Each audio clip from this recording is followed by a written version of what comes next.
Hi guys, it's Ariane, and today I thought I would do something a little bit different and try my hand at the Bookshelf Scavenger Hunt. I've seen so many other booktubers do this and I really want to give it a go. I want to see how well I know all the books on my shelves. I'm actually a little bit nervous. I hope I do well, or at least don't completely fail. The site where I found the list of prompts will be linked down below. I did not come up with these myself, I found them online, so go check them out if you want to participate. Okay, I have the list on my phone right here. This is the first time I'm looking at it. Let's give it a try. First up, find a classic. Well, that's super easy because I have a whole shelf of classics right here, so I will choose Pride and Prejudice by Jane Austen. Still have not read this. I love the movie, so I'm really hoping to get to it soon. I feel like it started really easy. Hopefully it only goes up from here. Find a book with a key on it. A key. A key. A key. Aha!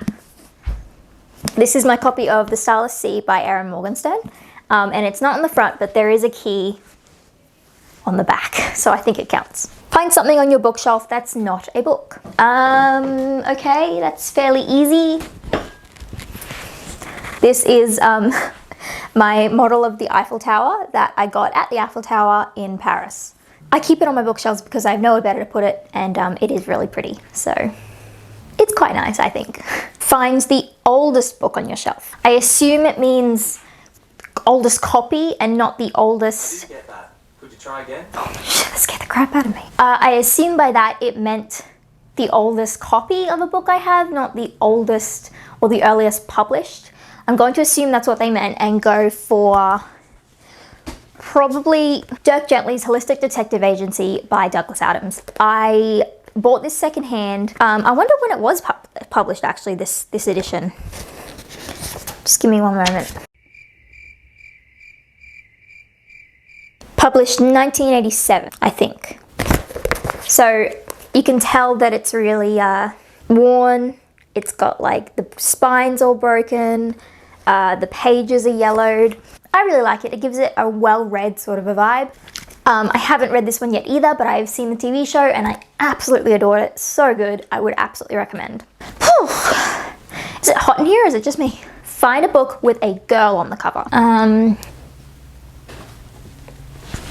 It's stuck. I don't think that counts. Aurora Rising by J. Kristoff and Amy Kaufman. Kaufman? Please correct me. I haven't read this yet, but I'm going to be reading it in a reading vlog that is coming up very soon. Okay, find a book with a boy on the cover. I'm going to pick the easy one and go with Aurora Burning by the same authors, the sequel. I like the symmetry. Okay, find a book that has an animal in it. An animal in it. Like any animal? I'm gonna go with Circe by Madeline Miller because I just read this a few days ago. It was very good, I enjoyed it a lot, and there is a lion in this book, so I think that counts. Find a book with a male protagonist. A male protagonist. A male protagonist. Well, I guess, I mean, it's a little bit of a cop-out, I think, but Harry Potter and the Philosopher's Stone, I think, is the one I'm going to pick for this one. Great series, terrible author, we've all been there, we all know. Moving on. Okay, next is find a book with only words on it. I think it means on the cover. Only words on the cover. Oh dear. Well,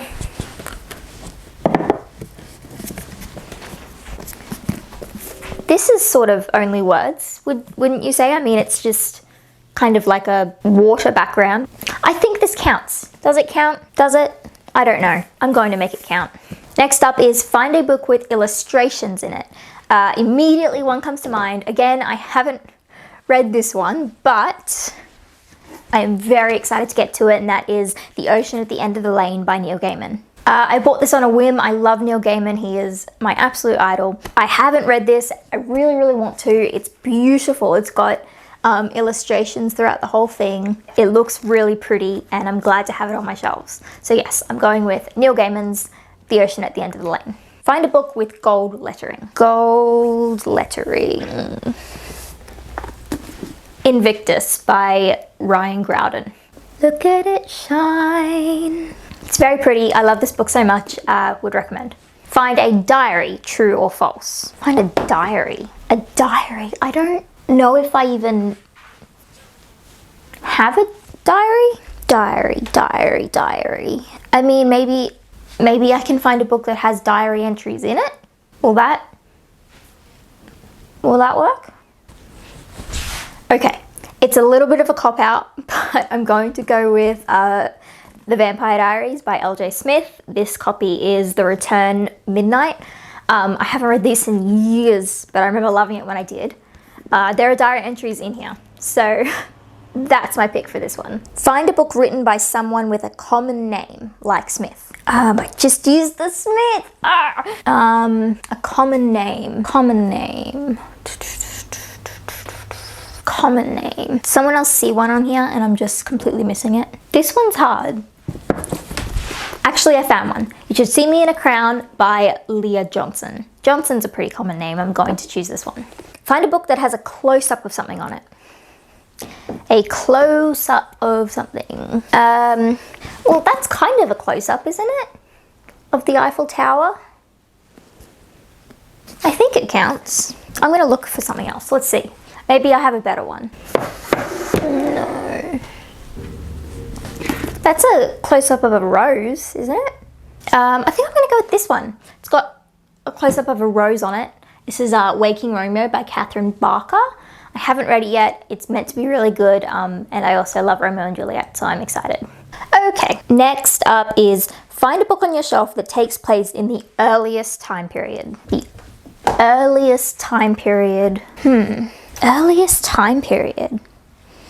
It probably wouldn't be a sci-fi book.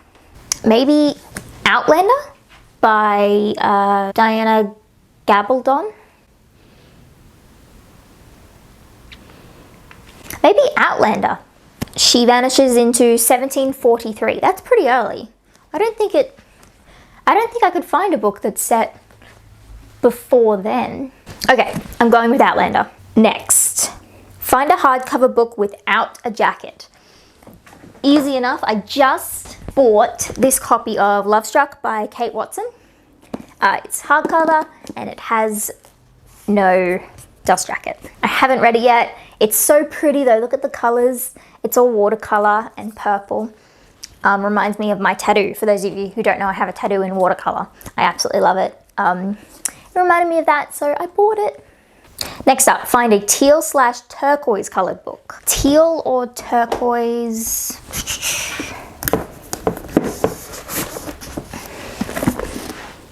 It's kind of a teal sort of a color, wouldn't you say? This is book 3 of the Mirror Visitor series. I'm very excited to get to this. Again, you're seeing a theme. I haven't read every book on my shelves. I've read quite a few, but not all of them, and just all the ones that I'm picking now seem to be the ones I haven't read yet. Yeah, it's teal. It's kind of a turquoisey teal, and I'm going to go with this one. Okay, find a book with stars on it. That's easy. One of my all-time favorites. Oh, I don't know if there are stars. I mean, they're stars. They're not like shaped like stars, but they are stars on Defy the Stars by Claudia Gray. They're sort of just like little dots, but they're meant to be stars. I think this is the one I'll go with. I love this book. Absolutely would recommend. It's so sweet. Claudia Gray is a phenomenal author. Okay, next up is find a non-YA book. So like an adult book? An adult book. I'm going to go with Nevernight by J. Kristoff. Definitely not a YA book, even though it is sometimes shelved there. This is not for children, not for even teens, young teens, I would say. You definitely have to be mature to read this. I've tabbed a little bit of it. Not my favorite book, but pretty good. Okay, next is find the longest book you own. I think that's easy too, because I have this copy of To Sleep in a Sea of Stars by Christopher Paolini. I'm sorry if I butchered that. He's the author of the Aragon series, which I have read, and I did love when I read it back in the early 2000s. I would have to say this is probably almost definitely my thickest book. Let's see how many pages there are. Nearly 900 pages. That's pretty big. So yes, To Sleep in a Sea of Stars. The pile's getting big, guys. It's getting real big. Find the shortest book you own is the next hint. The shortest book I own is probably... shortest book I own. I'm going to go with This Is How You Lose the Time Warp by Max Gladstone and Amal Elmotta. I'm sorry if I butchered that as well. I read this recently and I DNF'd it. Didn't really gel with the writing style or the story. I found it... I can't really explain why I didn't like it. It just really wasn't for me, which is a shame because conceptually this sounds like such a phenomenal book. Maybe in a few years I'll give it another try. Okay, coming down to the last few. Find a book with multiple POVs. Easy, but not easy to get off the shelf, but easy to pick. Okay, I can't get it out. Okay, I'm just going to use this whole trilogy as the answer. Shades of Magic series by V.E. Schwab. You've probably heard me wax poetic about these before. Probably my favorite trilogy of all time. I absolutely adored it. She's writing Threads of Power at the moment. Follow her on Instagram if you haven't already, because it's phenomenal to watch her just like talk about how she's planning it all out and answer questions. This is told from various POVs and I loved all of them. I love this series so much. I would absolutely recommend giving this a try. It's just occurred to me that I'll have to put all these back in the right places when I'm done. Oh dear. Second to last, find a shiny book. Shiny, shiny, shiny, shiny, shiny. A shiny book. I have to own a shiny book, right? Shiny. Oh, well. This might be a little of a weak one, but I'm choosing A Curse So Dark and Lonely by Bridget I really should have looked up how to say all these authors. I'm very sorry, but Bridget Camembert? Now I want cheese. Anyway, I loved this book. I've read the sequel. I haven't read the third in the trilogy, but I've heard that it's good and I'm going to get to it soon. It's pretty shiny, especially the spine. It like shimmers when the sun catches it. It's really pretty. I love it. Okay, thank God we're down to the last one because I am hungry. Find a book with flowers on it. Should be easy. It sounds easy, right? Flowers. Flowers, flowers, flowers. No. Okay. Last book is Spells by April Lynn Pike. It's got very pretty flowers on the front. And I've just realized that I never took the sticker off the back. And now I've ripped the sticker on the back. Oh dear. So that's all the books that I found in my bookshelf scavenger hunt. I enjoyed doing this. It made me remember some of the books that I have on my shelves that I had sort of forgotten about. I'm really looking forward to doing this again, maybe next year with a new list. Anyhow, thank you so much for watching. As always, if you want to follow me on social media, all my handles are down in the description below. Thank you for watching. Thank you for supporting me on so many different platforms. I really appreciate the support. You're all wonderful people, and I've really loved talking with some of you, especially on Twitter at the moment. So thank you for that. And that's it. So I guess I'm gonna go put all these books away, and I'll see you next time with another new video. Bye.